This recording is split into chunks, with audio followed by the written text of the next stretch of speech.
welcome to another episode of Dream Stories Podcast. We are remote this week. We are at the Patria Ministries Family Reunion. We have folks in from all over the country and online with us from all over the world literally this year. And so we decided some of our break time we were going to record another one of our podcasts and catch some of our good friends, Sam and Lori Biggar, who've been in ministry for I don't know how many years, a long time. 222 Ministries. And they also do all kinds of other things, but have a lot of experience in the area we're going to talk about today. So welcome to our podcast. Thank you. It's good to be here. It looks different from normal, but hey, it's still the podcast, right? Absolutely. So if you're watching it online on YouTube, we are at the conference at a church in Alabama instead of in our studio at home. Probably going to do a couple more of these while we're here, so you're going to get some fun guests with us.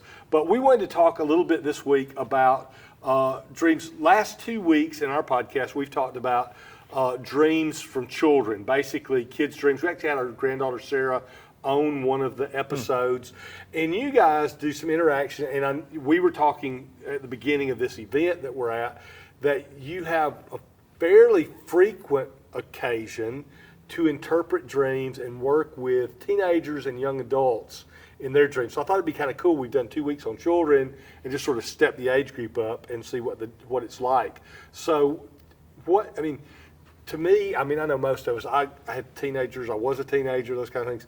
It doesn't seem like dreams would be important. Yeah. How do you deal with that? Well, it's interesting because I think that when the girls come to us to talk to us, or when the kids come to us to talk to us, it's what's important to them. Yeah. It's like they have a dream that has impacted them in some way, and they want to know what it means. Like they feel like they were in the dream. You know what I'm saying? Like it's an experience that they had rather than a dream that they had. And so the kids that we talk to, they're really insistent, like, I need to know, can you interpret this dream? Because I really need to know what this is telling me and what this is about. So that's part of the reason I feel like that it's important to them, is because it impacts them in some way directly. Cool. Yeah, well, I noticed that really works for adults too. They don't tend to seek out help until something really hits. Then it's, I remember this dream and I remember this dream, but it has to be something that's pretty significant first. And usually that's a pretty powerful dream. Right. I was just thinking about two teenagers are having hormone fluctuations. They're going from very little hormone to increase of hormones. And I was thinking about how when a woman is pregnant, we talk about pregnant dreams all the time, and how a woman, because her hormones are changing, her dreams become very vivid, very lucid. And so it makes me wonder if hormones don't play into that these kids are really feeling like they're in the dream, they're living it. It's like they're experiencing it. It's very real to them. So It is, yes. And they, at this age, and we work with a lot of female students, at this age, they are really at the point in their lives where they're struggling with their identity of who they are and what God has created them to be. And so a lot of the dreams that they have are who they are. And we're able to minister to them in a way to help them to shape their identity and to know what God has created them to do and to be. And so at a young age, a very influential age, that God is speaking to them through dreams. That's interesting to me, because we would call those self-conditioned dreams, basically, because we talk on the podcast sometimes, about the different kind of categories of dreams. And that's what I would put, that type dream is what I would put as a kind of almost the classic definition of a self-conditioned dream. It's where you are right now. And I wouldn't think, because to me, that's a very personal, very serious kind of dream we get from God. And it kind of is almost, maybe to some people, because my initial thought was, that's weird. A teenager who doesn't care about anything is getting this really intense personal dream from God. And then it made sense. Oh, geez, that's the dream they need. Yes. It is the dream they need. It is. Yeah. It is. They also have a lot of dreams, fear dreams at this age. So we have to really discern, all right, what is this person going through right now? Are they going through a hard time? Is their family going through a hard time right now? And so we have to discern, is this a fear dream that the Lord is pointing out, you don't need to worry about this, He's got it? Or is it an identity, who you are, who you are and who you're going to be? Well, that makes sense too, the competing nature, because the fear dream, we talk about the difference between God dreams, soul dreams, and dark dreams or dreams from our adversary. And that makes sense. You've got the competing thing there. Both are pretty serious. Because I spent last week talking about fear dreams in kids, night terrors in kids, and some of the things we do to overcome those with listening to scripture on tape and things. Or on tape, you can tell I'm old school because it's not tape anymore. What's a tape? But listening to the repetitive scripture, so that's kind of an intense level of dream from our adversary, and a self-conditioned dream is kind of an intense level dream from God. So that does make sense the way those would come together. Another thing that is interesting, like we have dealt with one particular young lady who like has up to 2-3 dreams a night. And her dreams are extremely vivid. It's like lots and lots of detail as well. And so it got to the point where she was asking me to interpret, and I was like, you have to write this dream down because there's so much detail in the dream. It was hard for me to like sort it out without actually looking at it and saying, okay, this means this and this means this. And so she would write the dream down, I would look at it, and then she would also tell me the dream. So I could get her, because I would ask her questions. Well, what about here? What about over here? Why this happened? And you know how sometimes you can like sense what's really going on in the dream? Like John Thomas used to say, you step into the dream with a dreamer. Yeah. And I'd say, well, what about that over there? How did you know that? And it's like, that whole really cool thing that the Spirit of the Lord does. And with this particular young lady, she keeps having the same identity type dreams over and over again in different varying ways. And so I would pull out the stuff that would give her the interpretation and tell her, and she would be extremely impacted by that. She's like really, really impacted. And then she'd have another dream. It'd be kind of the same vein, and another dream. And finally I said to her, I go, when are you going to start listening that the Lord is trying to tell you that these are the things that are important for you at this age? This is what he wants you to do. This is what your identity is. This is where he's leading you, and you're not doing anything with that, so he keeps giving you the same kind of dreams over and over again. Oh, that's so beautiful. I mean, that our Creator can have these conversations with us regardless of where we are in life. Absolutely. No matter what our age is, no matter what surroundings we're in, we have the gift of sleep at night to be able to allow our Creator to come in, and everything that may be impacting us that kind of interferes with God's voice during the day, at night, those things are cut off, and it's just you and your Creator, and we give him the opportunity to speak to us during those times. Not to say that we don't allow other things to enter in and interrupt that sometimes, but at least there's the opportunity there for these young people. And so there may be young people who are listening today and go, I don't know where I am in life and everything, but God can speak to you in your dreams at night. So it's beautiful. I thought it was interesting too because, maybe if you're a teenager or a young adult listening to this and you're thinking, I'm not paying attention either. Is there something wrong with that? I mean, does that mean God's mad at me because he's not shouting at us like angry, listen to me. He's coming back over and over again because he cares. But if you're a teenager watching this or listening to this and you deal with that, let me just promise you, plenty of mature, even elderly, I was going to say, your elders, the older folks, they deal with the same issue. We don't listen good to these kind of things. It's not just a teenager issue. Right. So. That's true. Well, the other thing that I think is really interesting that I've noticed, and it's with other, like this particular teen versus that particular teen versus this particular teen over here, is like one of the teenagers that we deal with a lot, when she has her dreams, it's usually based on something that's very specifically happening in her life. Like as an example, she'll watch a TV show and then she'll get a dream where some of the characters of the TV show are in the dream with her, but it also is another one of those dreams that's about, what am I going to do? How am I going to handle this particular thing? Or we have seen this probably 50% of the time, where there's something that's going on in them that they need to make a decision about, that they are trying to decide, and the Lord's like saying, this is the direction you need to go. Don't step over here, that's the direction you need to go. I love what you just said. You said that the metaphors that are being used to lay out the dreams are coming from television shows that they watch. I mean, I have the same thing that happens to me when I'm like, I don't know if you have the same experience or if y'all do, but I can watch a TV show, it will incorporate, or I can have a conversation, or have a thought. But I love it that God meets us where we are. You like this TV show? I will use these characters to help you see, you know, something going on in your life. And I just love that. Well, if you think about it, we talked about this 2 weeks ago with the issue of Sarah's dreams, because all of her dreams, she's 3 years old, all of her dreams have princesses in them, because that's what she's fascinated by. So God is using princesses to speak to her right now. Right. And the kids, young adults, teenagers, sorry, the kids, in their dreams, they're dealing with what's going on in their life. It's just like we've had the conversation outside of this. God speaks through the Marvel universe to me. Why? Correct. Because those are metaphors. Or Indiana Jones. Indiana Jones or Star Wars or Star Trek. I mean, he speaks to me through all that kind of stuff. Why? They're metaphors. Yeah. Correct. And so he uses real world metaphors and his own, here's a new thought for you kind of metaphors. Yeah. Could I throw a caution in to parents or caregivers to really be careful at this age, preteens, teens, tweens? They will be having still terror dreams at this age.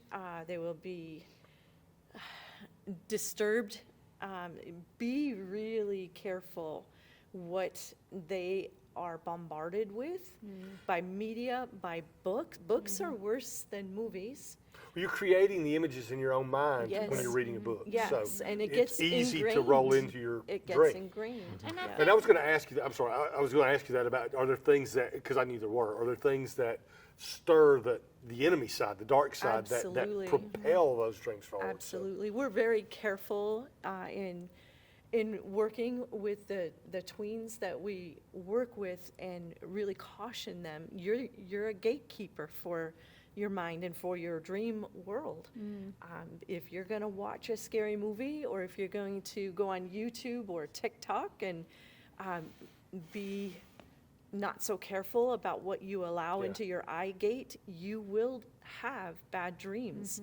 You will invite the darkness into your dreams. If God's going to use everyday images the dark world, our adversary is going to use, our Creator uses it, and the dark side, Absolutely. will counterfeit that and use the everyday images too. So if you're Absolutely. opening the door to those images that are horror based or negative, He'll use it. It's really hard, though, too, for young people today, especially teens and tweens, as we're talking about, for them, because everything is so socially focused right now, and I know that that's very important to teenagers, to be socially, relevant. Yes. And if they're not being relevant, they feel ostracized or they feel depressed or whatever. But if they're included and there's inclusion, they're happy a lot of times.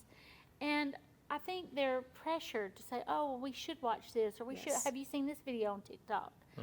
When they begin to have those dreams, at least for when I've had teenagers in my home, or teenagers that we've had influence over, or just, having relationships with them in the different fields of ministry that we've had, we've just said, look, if you're having this bad dream, what are you exposing yourself to? And we just ask them to lay out, did you see something related to that? And if you did you enjoy the feeling you had? When you had that nightmare last night, did you enjoy that? No, it was a horrible feeling. Then I would recommend that you not do that anymore, because sometimes they're going to be exposed to these things in other places that we have no control over. Going to spend the night at a friend's house, or going to visit a relative, and they get exposed to all these things. And I think just putting that out that's such a good thing. What you let your eye gate open to, you're inviting in. Yes. And I'm curious, because I think this might be helpful for some parents and caregivers of tweens and teens, because that's a hard age, because they're becoming independent, they're trying to assert their own identity. You teens and tweens that maybe watch this, not picking on you, it's just reality. It's that's natural. It's supposed to happen. It's not. Right.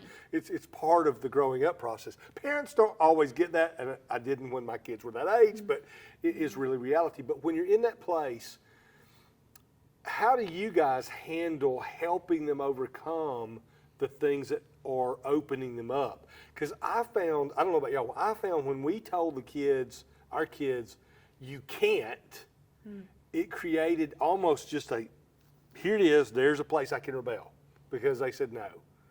How do you, Or it made them more curious to want to go there, you know. So, yeah, how do you handle that? How do you help them navigate that? Well, as an interesting little bit of information concerning what you're talking about, one of the things that I've seen as a pattern in some of the dreams is it's a character shaping part of the dream. Like, I'm having this dream, and it's like, well, this is because there's a decision you need to make that's going to actually become part of your character formation. Yeah. What are you going to decide in this moment about this particular thing that's happening in this dream? Like a dilemma or something. Yeah, so if you choose this way, your character is Right. going to be formed this way. If you choose that way, your character is going to be formed that way. Wow. And so the dream actually becomes a character forming moment for the kid. And when that happens, I think then they get the choice, and then we get to speak to them, like you guys were saying. We get to speak to them and say, hey, this is part of the influence that's happening over here, and this is what God says you need to stay away from. And they always have a choice to make. We always tell them, because we can't force the kids. That's right. And so we try to direct them as best we can. But we also point out what's really, I feel like, is really important that Lori and I do, is we point out the goodness of the Lord versus the deception of the enemy. Yeah. Which one are you going to choose? Because here is all light, it's all positive, it's all really good for you. Over here, it might be tempting and it might be alluring, but it's darkness and it's evil and it's deception. And so when they begin to see that, when they can see the difference, then it becomes easier for them to choose the right path, even though you're not telling them you can't do that. Right, right. That's cool because I hadn't thought about it in that way because I was thinking in terms of closing the gate down, and you can't just say, okay, you can't watch that horror movie because then they'll just go, because there's going to be the pressure. But I can use it as a teachable moment to say, you had that dream because of that horror movie, what choice are you going to make next time? But the reverse is also true. You have the experience in the dream that gives you the choice that shapes what do I choose in life Correct. as well. I'd never actually thought about the two sides of it because I'm always focused on the close the gate, you know, kind of thing. But the gate also helps control the night gate, also helps control the awakening Yes. gates. Well, I think it's important that they understand what we're talking about. Like what Lori's very concerned about. Okay, let's make sure these gates are closed. And I agree with that wholeheartedly. But you can't stop everything that That's comes right. at you. That's right. And that's part of the thing where it's okay. There's going to be experiences you're going to have. You might even be completely innocent, and someone does something to you, like out of the blue, kind of does something to you. Right. How are you going to handle that? Right. What choices are you going to make? And so some of the dark experience come, but how am I going to handle those dark experiences? Yeah. Am I going to choose the light in the middle of the darkness? And so I think that's really important that we talk to the girls, the kids, about all the time, is the difference between the dark and the light. Yeah, well, that's the character building part of the process. Correct. And I would much rather learn character out of a dream than I had to have to learn it through the hard lessons in life. Yes. The dream seems hard enough, but life can really be tough. So It's good to even say, I mean, I think as young people are maturing and they're coming into their adult phase of life or pre-adult phase of life, to explain to them how there are consequences. So the eye gate was open to something, and then because of that, there are consequences to what we chose. Yes. So if we choose something, you cannot keep people from choosing or making wrong choices. I think that's part of life, part of just our journey. Is saying, okay, learn from that. Yes. You chose this, and this is what happened, and because of that choice, now you have this consequence. How can we move forward Right. and not do that and not repeat that again? It's a life lesson. It's not just about how can I interpret my dreams. It's about living life, you know, and, Yeah. and knowing how to do it successfully. When you do get to the tween years, like when they're younger, you can say yes or no. It's pretty black and white. When they get to the tween years and you're starting to loosen up a little bit, you need to allow them to make decisions Absolutely. for themselves. You need to Absolutely. allow them to Absolutely. fail. And that's hard Yeah. because It is. parents don't want to see their children fail. But you need to allow them while they're still under your authority so that you can, every day we teach. Teach. It's a spiritual gift in both of Yeah. us, so we love to do it. But you are just teaching repeatedly, and we tell them, we don't say because I said so, or because it says this over here. We explain the reasons why you should do this, or you shouldn't do this, or this could possibly happen. Did you think this through? Because they live in the moment. Everything is in the moment. They haven't matured enough in their thinking to think through the ramifications of what's going to come from this. Yeah. And so we do a lot of teaching to that. And I wanted to also highlight, we just had an incident where someone's bad choices of what they allowed into their eye gate actually affected someone else in the home. This one over here opened the gate, and later in the night, the other one had a horrific nightmare. Yeah. One where we were up ministering and praying in the middle of the night. And so we did a teaching to that, whereas your choices don't just affect you. That's so good. That's so good. And I think, and again, no offense to my teen and tween folks who are watching or listening, but I think you don't have often the life experience. Not maturity. It's not a maturity issue. It's a life experience issue. To recognize how much our choices impact other people. Yes. And that's a really, because spiritually, we talk a lot, and we have people who are Christians and non-Christians who watch this, and take our specific faith of Christianity out of it. Spiritually, period, spiritually. Right. The spiritual world impacts our life. Correct. And choices we make impact the spiritual world that then overflows not just on us, but on the people around us. And until you've walked through seeing that happen enough times and made the mistakes, I think sometimes that you got the consequences of somebody else's decision, or you saw the consequences of your decision, it's really hard to identify that and to recognize it and know, wait a minute, I care about these other folks. You know, so if I don't even care about myself, because we do have self-worth issues in teens and tweens a lot. Yes. That's a real issue. My peer group, you were talking about my peer group impacts how I see myself. Yep. And so if I don't care about myself or don't feel I have value, what I'm actually looking for from others that they would care about me, I can give to others when I make the wise choices for myself. So it's a really great concept. Let me just say this for folks, because I know that I look to Sam and Lori kind of in an expertise in this arena, and because we're trying to honor and protect what they do, we're not giving you the details of their background. But let me just say this to you. When they're talking to you today, it's been from experience on day-to-day basis with large numbers of young adult, teen, tweens, etc., because that is what they do. And so I really appreciate you guys taking time out of the conference, the event here, to hang out and let us do this. It's not our normal setting. I hope it all works. And we worked with all kind of stuff here, background noises and sound and everything else. Hopefully you didn't even notice it, but we are standing here in a new environment with it and glad to be able to do it. Thank you guys for showing up, for taking time out to be here. Thank you guys for watching. If you enjoyed it, like, comment, share, all that kind of stuff. It really does help us know it's making a difference. Until next time, keep dreaming.